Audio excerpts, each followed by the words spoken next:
Hello friends, मी प्रीती मनसरे स्वागत करते माझ्या चॅनलमध्ये, ज्याचं नाव आहे प्रीतीज ऑडिओ बुक. भाग्य दिले तुम्हाला ह्या कथेचा आज आपण भाग 49 ऐकणार आहोत. चला तर मग सुरुवात करूयात. त्याआधी ज्यांनी अजून चॅनलला सबस्क्राईब केलं नसेल त्यांनी लगेच करून घ्या. भाग्य दिले तुम्हाला भाग 49. सूर्यवंशींच्या 5 स्टार हॉटेलमध्ये सगळेजण जमले होते. नंदिनीचे आई बाबा, मॉम, पप्पा, काका आणि काकीला सुद्धा नंदिनी जबरदस्ती घेऊन आली होती. ईशाला सुद्धा आमंत्रण होतं, कारण ती सुद्धा पास झाली होती. रॉकीलाही तिने स्पेशल आमंत्रण दिलं होतं. आज तिच्या रिझल्टचं सेलिब्रेशन जे होतं, सगळ्यांच्या छान गप्पा रंगल्या होत्या. हसत खेळत जेवण चाललं होतं. तो तिच्या चेहऱ्यावरचा आनंद पाहून समाधानी होत होता. इथे आल्यापासून नंदिनीची नजर राहून राहून रॉकी आणि ईशावरच जात होती, कारण आज दोघेही तिला वेगळे वाटत होते. जास्त करून त्यांचं वागणं ती नोटीस करत होती. दोघेही एकमेकांना अधूनमधून आणि चोरून पाहत होते. गालात हसत होते. जेवतानाही रॉकी ईशाजवळच बसला होता. आत्ताही जेवण झाल्यावर सगळे आईस्क्रीम एन्जॉय करत होते. ती शौर्यसोबत बसली होती. मोठे सगळे एका ठिकाणी बोलत बसले होते, तर ईशा आणि रॉकी एका कोपऱ्यात उभे राहून काहीतरी बोलत होते. बोलताना ईशाच्या चेहऱ्यावर एक वेगळी चमक होती, जी नंदिनीच्या नजरेतून सुटली नाही. काय पाहतेस? शेजारी बसलेला शौर्य तिला समोर एकटक पाहताना पाहून म्हणाला. ईशा आणि रॉकी भैयामध्ये चांगलीच मैत्री झालेली दिसते ना? पहा ना, दोघे कसे छान गप्पा मारत आहेत. नंदिनी त्याला समोर पाहण्याचा इशारा करत म्हणाली. तसं शौर्यनेही समोर पाहिलं. रॉकी काहीतरी बोलत होता आणि आता ईशा खळखळून हसत होती. हो मग, चांगलंच आहे ना. रॉकी चांगला मुलगा आहे. ईशाला एक चांगला मित्र मिळाला, शौर्य म्हणाला. पण नंदिनी मात्र विचारात हरवली. काय झालं? तू कसला विचार करत आहेस? तुला नाही का आवडली ईशा आणि रॉकीची मैत्री करणं? तसं नाही, मैत्रीपर्यंत ठीक आहे, पण चुकून जर दोघे त्यांच्या पलीकडे गेले तर? नंदिनी म्हणाली. तर काय, चांगलंच आहे ना. ईशा तुझी मैत्रीण आहे, तू तिला चांगल्या प्रकारे ओळखतेस. तसा रॉकीही माझा मॅनेजर आहे आणि माझा खूप विश्वासू सुद्धा. त्यामुळे ईशा त्याच्यावर बिनधास्त विश्वास ठेवू शकते. त्यात घाबरण्यासारखं काहीही नाही. शौर्य नंदिनीच्या मनातली भीती पाहून म्हणाला. मला माहीत आहे रॉकी भैया खूप चांगले आहेत, पण प्रश्न त्यांचा नाहीये. शौर्य, ईशाची फॅमिली मिडल क्लास आहे, शिवाय जुन्या विचारांची सुद्धा. तिच्या घरात तिची आजी, आई, बाबा तिचे जातीच्या बाहेर कधीच लग्न लावणार नाहीत. रॉकी ख्रिश्चन आहे, तुम्ही विसरलात का? नंदिनी पुढचे प्रॉब्लेम्स बोलून दाखवत होती. तिचं बोलणं ऐकून शौर्यसुद्धा थोडासा विचारात पडला. नंदिनी, तू खूप पुढचा विचार करत आहेस. आता सध्या तर त्यांच्या मनात फक्त मैत्रीच आहे ना. आणि जर चुकून त्यांच्यात प्रेम झालं तर ठीक आहे ना, पाहता येईल. प्रेमात खूप ताकद असते, मनवतील ते दोघे घरच्यांना. शौर्य तिला धीर देत म्हणाला.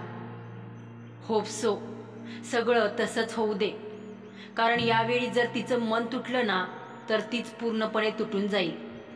मला परत एकदा तिला त्याच त्रासात नाही पाहायचं. नंदिनी हळवं होत म्हणाली. तिला ईशाची आधीची अवस्था आठवली, जेव्हा निखिलने तिला धोका दिला होता. परत आपल्या मैत्रिणीला ते सगळं सहन करावं लागू नये असंच तिला वाटत होतं. पण शौर्याच्या बोलण्याने तिला थोडासा धीर सुद्धा आला होता. आणि काहीही झालं तरी ती मात्र यावेळी तिच्या मैत्रिणीला हर्ट होऊ देणार नव्हती. सूर्यवंशी फॅमिली आज सकाळच्या नाश्त्यानंतर मस्त गप्पा मारत बसली होती. निखिल जे काही वागला होता त्यानंतर त्याला त्या घरात आणि ऑफिसमध्ये दोन्हीही ठिकाणी एंट्री बंद केली होती. तो सध्या कुठे आहे, काय करतो, कसा आहे, कोणाला काहीच माहीत नव्हतं. हो, पण एका व्यक्तीची मात्र नजर कायम त्याच्यावरच होती. आणि तो व्यक्ती कोण हे वेगळं सांगायची गरजच नाही. पण तेव्हापासून काका आणि काकी मात्र थोडे शांतच राहायला लागले होते. राहणारच ना. ज्या मुलाची कायम तरफदारी करत होते, ज्या मुलाच्या हक्कासाठी सर्वांसोबत लढत होते, ज्या मुलाला नेहमी त्यांनी सपोर्ट केला होता, तोच त्यांचा मुलगा असं काही वागेल हा तर त्यांनी स्वप्नात देखील विचार केला नव्हता. सगळ्यांसमोर त्यानेच त्यांची मान शरमेने खाली घातली होती. नंदिनी, आता पुढे काय करायचा विचार आहे? वेगळं काही करायचं आहे की आपलीच कंपनी जॉईन करता? पप्पा नंदिनीकडे पाहत म्हणाले आणि त्यांचं बोलणं ऐकून शौर्याचा चेहरा लगेच चमकला. नंदिनी काही बोलणार तेवढ्यात मॉमच मध्ये म्हणाल्या, अहो काय हे, लगेच कुठे कंपनी जॉईन करायला सांगताय त्यांना? आता कुठे रिझल्ट लागलाय त्यांचा? मॉम पप्पांना म्हणाल्या. अहो मग घरी राहून तरी काय करणार त्या? त्यांचं मन लागेल आणि शिक्षणाचा सुद्धा काहीतरी उपयोग होईल म्हणून म्हणालो मी. पप्पा त्यांना अचानक हायपर झालेलं पाहून म्हणाले, आधी कॉलेज, आता रिझल्ट लागला तर लगेच कंपनी जॉईन करायला सांगत आहात. पण तुम्ही दोघेही बाप लेक विसरत आहात की 4 महिन्यांपूर्वीच या दोघांचं लग्न झालं आहे आणि तेव्हापासून शौर्य नंदिनीला एकदाही बाहेर कुठे घेऊन गेलेले नाहीत. मॉम शौर्य आणि पप्पावर नजर रोखत म्हणाल्या आणि आत्ता कुठे पप्पांच्या डोक्यात प्रकाश पडला. अरे हो, हे तर माझ्या लक्षातच आलं नाही. शौर्य, मग काय म्हणताय? कुठे जाताय नंदिनीला घेऊन? मस्त दोघे जण फिरून या कुठेतरी आणि मग करू द्या नंदिनीला काय करायचं ते. काय नंदिनी, बरोबर ना? पप्पा आधी शौर्यला म्हणाले आणि त्यांनी नंतर नंदिनीला विचारलं. त्यांचं बोलणं ऐकून शौर्य आणि नंदिनीने एकमेकांच्या चेहऱ्याकडे पाहिलं. त्याची ती मिश्किल नजर पाहून तिचे गाल लगेच गुलाबी झाले आणि तिने झटकन लाजून नजर खाली झुकवली. बघतो पप्पा, शौर्य एवढंच म्हणाला. बघतो बिकतो काही नाही, मला काही माहित नाही. तुम्ही आजच तुम्हाला कुठे जायचं ते ठरवा आणि लगेच बुकिंग करायला घ्या. खूप झालं कॉलेज आणि बिझनेस, आता जरा एकमेकांना वेळ द्या. शौर्य, हेच दिवस असतात एकमेकांना समजून घ्यायचे, एकमेकांसोबत वेळ घालवायचा. एकदा नंदिनींनी त्यांचं काम सुरू केलं तर त्यांनाही वेळ मिळणार नाही. मॉम शौर्य नंदिनीला समजावत म्हणाल्या. मॉम शांत व्हा तुम्ही आधी, मी आजच बुकिंग करतो मग तर झालं. शौर्य त्यांना शांत करत म्हणाला आणि तेव्हा कुठे त्यांच्या चेहऱ्यावर समाधान पसरलं. नंदिनी, तुम्हाला काय काय शॉपिंग करायची आहे ते शौर्यला घेऊन आजच करून या आणि सगळी करून या. परत एकदा बुकिंग झाली म्हणजे पॅकिंगला वेळ लागेल, घाई करावी लागेल ना? मॉम नंदिनीकडे पाहत अतिउत्साहात म्हणाल्या. तिने फक्त शांतपणे मान हलवली. मी आहे रूममध्ये, नंदिनी सगळ्यांकडे पाहत म्हणाली आणि लगेच तिथून उठून तिच्या रूममध्ये निघून गेली. लाजली वाटतं, मॉम गालात हसून म्हणाल्या. तसे पप्पा सुद्धा गालात हसले. शौर्यने एकदा तिला जाताना पाहिलं. मी आलोच माझा लॅपटॉप घेऊन. शौर्य त्या दोघांकडे पाहत म्हणाला आणि तोही तिच्या मागे रूममध्ये लगेच सटकला.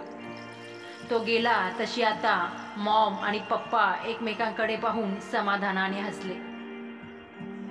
मग बायको, काय ठरवलं, कुठे जायचं? रूममध्ये येताच शौर्यने नंदिनीला विचारलं. आपण नंतर गेलो तर नाही का चालणार?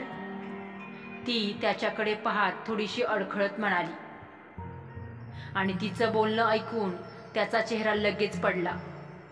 ते तिच्याही लगेच लक्षात आलं. का बरं, काय झालं? तुझी इच्छा नाही आहे का जायची? तो तिच्याकडे पाहत म्हणाला.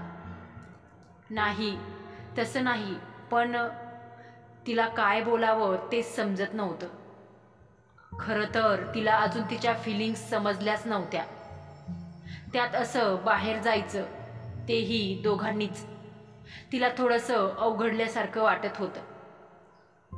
हे बघ, बाहेर जायचं म्हणजे हनीमूनसाठी जायचं असा अर्थ होत नाही त्याचा.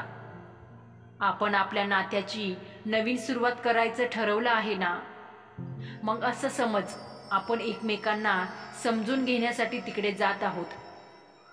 जेवढा वेळ आपण एकमेकांसोबत घालवू तेवढं चांगलंच आहे ना. तेवढेच आपण एकमेकांसोबत कम्फर्टेबल होऊ, एकमेकांशी गोष्टी शेअर करू शकतो. तो तिच्या मनातली भीती ओळखून तिला समजावत म्हणाला आणि तिला सुद्धा कुठे ना कुठे त्याचं बोलणं पटलं आणि मनावरचा भार थोडासा हलका झाला. ठीक आहे, जाऊयात आपण, ती हलकं हसून म्हणाली. तसा त्याचा चेहरा लगेच परत चमकला. तू आज ठरव कुठे जायचं, मग रात्री मी बुकिंग करतो, तो म्हणाला.